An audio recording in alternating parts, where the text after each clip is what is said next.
Most of Week 8 is in the books, and it started back on Thursday night with the game between the Rams and Vikings. After starting the year 1-4, it was very easy to dismiss the Rams and look past them, especially with how injured they were. But with both Cooper Kupp and Puka Nacua back, they looked like a completely different team against the Vikings, as these two would go on to combine for 12 receptions for 157 yards and a touchdown.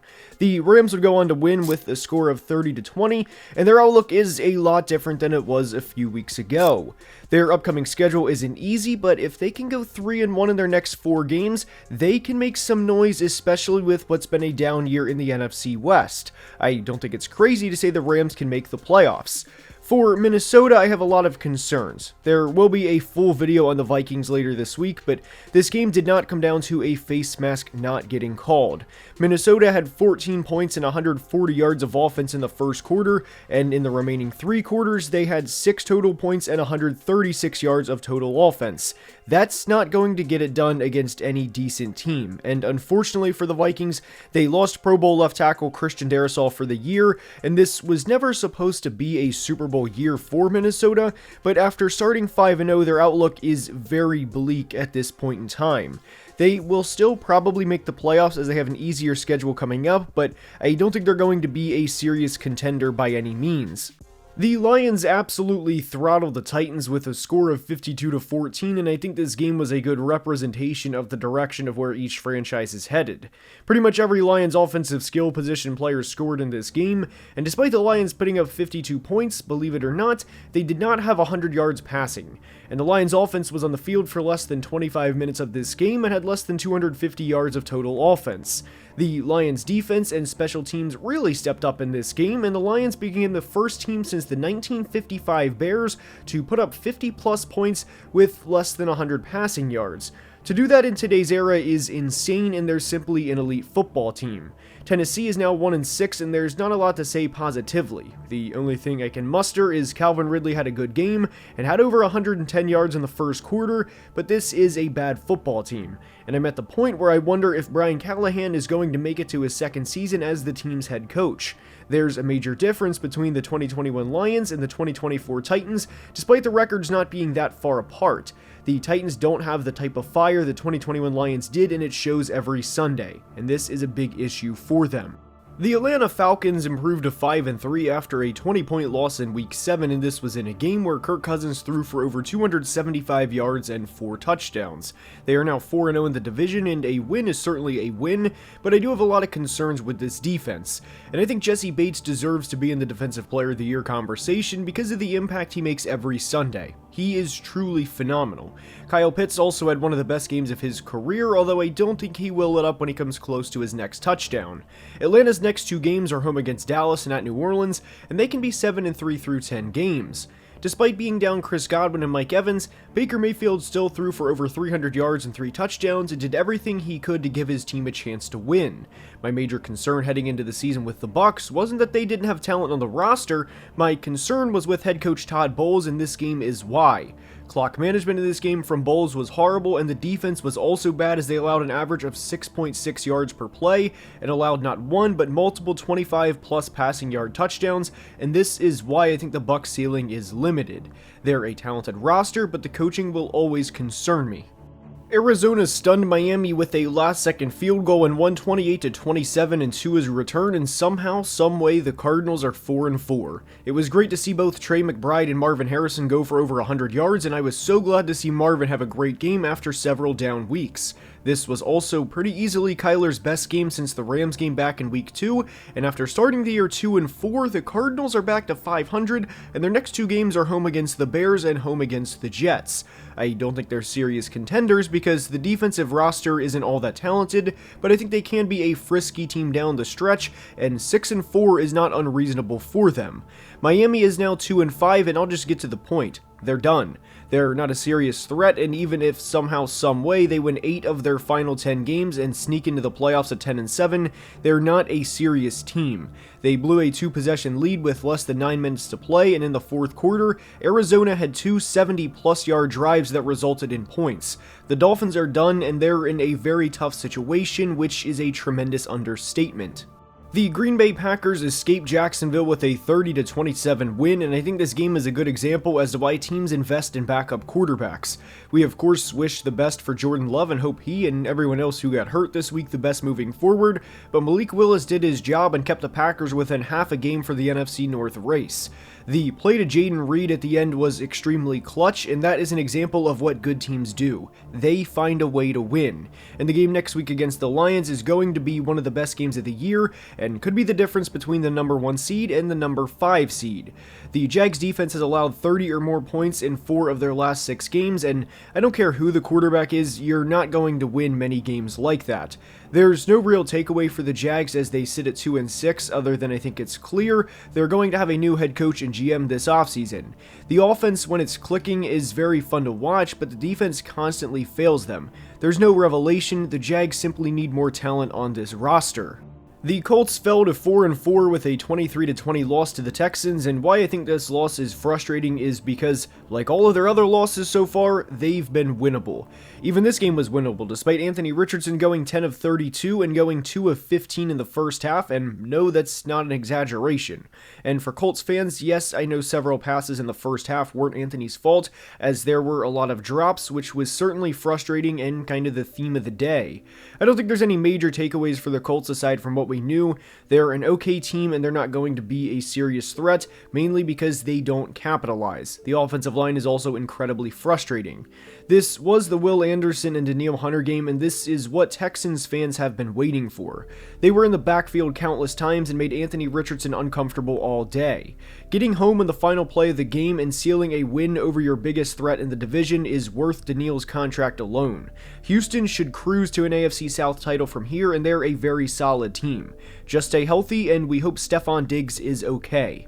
I wasn't surprised the Ravens lost in Cleveland in the first game with Jameis Winston at quarterback. However, I was surprised in the manner they lost. There were countless drops on both sides of the ball for the Ravens, and this loss was far more than Kyle Hamilton not squeezing the game-sealing interception. In fact, Kyle was one of the only defensive players who showed up in this game. Zay Flowers continued to shine in what's been a great second season, and we're midway through the year now, and I am officially concerned with the Ravens' defense. Allowing 334 yards and 3 touchdowns to Jameis Winston in his first start all season is extremely concerning for this team, because this is now the 3rd time in 4 games they've allowed 29 or more points, and if you are going to the Super Bowl, which the Ravens have every aspiration to, you have to get that under control, and it's a major concern for me. Cleveland's best quarterback played in this game, and I'm not surprised to see them have more than 20 points for the first time all year when Jameis started. My only takeaway for the Browns is I think they would have been a borderline playoff team had Jameis started all year. Yes, there will be bad Jameis moments, but he is much better than Deshaun Watson, and it's not close. The Eagles have had a lot of struggles this year, but you wouldn't know it based on their Week 8 performance as they improved to 5-2 with a 37-17 statement win over the Cincinnati Bengals. This was easily their best game all year, and Jalen Hurts had just 4 incompletions, and that's a big thing to note because Hurts has faced a lot of criticism during the 24 season. I think the Eagles are in a lot better shape than people realize, and they play the Jags and Cowboys in their next 2 games, and based on how they've been playing, I would be pretty surprised if they're not 7-2. Also, shout out Devontae Smith for one of the best touchdown catches of Week 8. Cincy is now 0-4 at home, and their only 3 wins of the year are against the Deshaun Watson Browns, the Giants, and the Panthers. They're a bad football team, and this is an example as to why when teams go to the Super Bowl in today's era, with how hard it is to retain roster control year after year, you better win. Because this defense is going to continuously let them down, and they're not going to win the North, and they're not going to win 3 straight road playoff games to get back to the Super Bowl, and because of this, the Bengals are done. Left hand up, when Drake May left the game, I immediately thought, alright, well, good for the Jets. They'll win on the road as Jacoby Brissett has played awful this year, and they will certainly have a tough game against Houston Thursday, but at least they'll improve to 3-5. But they didn't, and it's over. They're 2-6, and they went all in, and I think there's a good case for right now being the lowest point in Jets history, as they thought they had legit Super Bowl aspirations prior to the season starting, but Thursday could be even lower as I expect them to fall to 2-7. Joe Douglas is now 29-62 as the team's general manager, and it's over. That's the takeaway for the Jets. Also, yes, I was wrong. in a big way heading into the year. I thought they could go to the Super Bowl, but I was extremely wrong with this team. The Patriots have the same record as the Jets through 8 games, and that's not something I expected heading into the season. There's a big difference, though, because of the preseason expectations. I don't have any real takeaways for the Pats, as this game was a very ugly game all around, but please get healthy Drake May. Drake has been a bright spot for this team, and I truly enjoy watching him play. This was a big win for the Patriots locker room because there's been a lot of noise out of New England over the past few weeks. The Carolina Panthers fell to 1-7 as they lost to the Broncos 28-14 as Bryce Young started for the first time since back in week 2. I know it's easy to look at the box score and see that Bryce threw for over 220 yards and 2 touchdowns and positively think that, hey, maybe there's something here. But the truth is, the Panthers had a 98-yard drive in the absolute definition of garbage time, where Bryce was able to rack up a lot of those yards. Unfortunately, he is not the answer, at least in Carolina, as he is only 23 years old, but the Panthers are by every definition a rebuilding team. Feed the ball to Jake Coker and Xavier Legette and go from here. As we know, this is not a good football team. Now on the other side, this was probably Bo Nix's best game as a pro, as he threw for over 280 yards and had 4 total touchdowns as Denver improved to 5-3. The Broncos beat up on a bad team, and there's no major takeaway for them, but they can make a statement if they win either of their next 2 games, which are at Baltimore and at Kansas City. Personally, I think they'll lose both games, but I would be more than happy to be proved wrong. The Chargers beat the Saints 26-8, and this was the definition of taking care of business. Jesse Minter is absolutely cooking as the Chargers defensive coordinator, and the Chargers have allowed just 91 total points in 7 games, which is first in the NFL. This was also a great game from Justin Herbert and Ladd McConkey, and Ladd showed that a great hard-working route runner who is by every definition a gym rat and a scrappy football player can get the job done, as he went for over 100 yards and 2 touchdowns, and he had the best game of his career. If LA can shut down Jameis or get the extremely reckless version of Jameis, they can be a 6-3 or 7-3 football team before you know it. Going into a game against this defense was always a recipe for failure for the Saints, and unfortunately Spencer Rattler played like a 5th-round rookie quarterback. The Saints went from 2-0 to 2-6, and I know a lot of us have been screaming it for a couple off seasons now, but I truly hope this is the year they rebuild. This team is not even treading water at this point, and they're clearly not going to make the playoffs. To the great Northwest for Bills Seahawks, and I'm not surprised Buffalo won this game, but I am surprised at how they won this game. I was surprised they went into Lumen Field and absolutely throttled the Seahawks by 21 points. Buffalo had over 440 yards of offense and held the ball for over 38 minutes and looked like a team that can make a deep postseason run. Normally you would say this was one of the more complete games a team could play all year, but the Bills game against Jacksonville earlier in the year also applies. Buffalo is 6-2, and the next closest team in the AFC East has just 2 wins, and the Bills are pretty much AFC East champions by November. They're going to be a tough out. Seattle couldn't do anything in this game. They ran for 32 yards as a team, which is, well, awful, and they had only 47 offensive plays. In a lot of ways, this team didn't show up. This type of game is exactly how Seattle has lost a lot of games over the past few years. I like Mike McDonald and think he will be fine in the long run, but this was a brutal reality check for a team that just won by 20 points last week. The Chiefs are 7-0 after defeating the Raiders 27-20, and Patrick Mahomes is now 19-1 in the division in away games. This was about as good of a day for the Chiefs, and Buffalo for that matter, as they could have imagined. The Chiefs won, the Ravens lost, and their buddies from Cincinnati also lost too. The Chiefs' offense was better than we've seen in weeks past, and on National Tight End Day, where it seemed that every tight end scored, Travis Kelce had 10 receptions and had a touchdown too. The Chiefs' defense also held the Raiders to just 228 yards, and anytime you hold an opponent to just 228 yards of offense, you are going to win that game more often than not. Now, for the Raiders, the telling sequence was in the third quarter, in which they had a 10-play, 14-yard drive that lasted nearly 6 minutes, result in a field goal. That drive started on the Chiefs' 28-yard line, and then they intercepted Patrick Mahomes on the very next play and had the ball on the Chiefs' 3-yard line and failed to score. That is the summarization of the 2024 Raiders in one sequence. They're not a good football team, and they had opportunities to win this game, yet ultimately couldn't.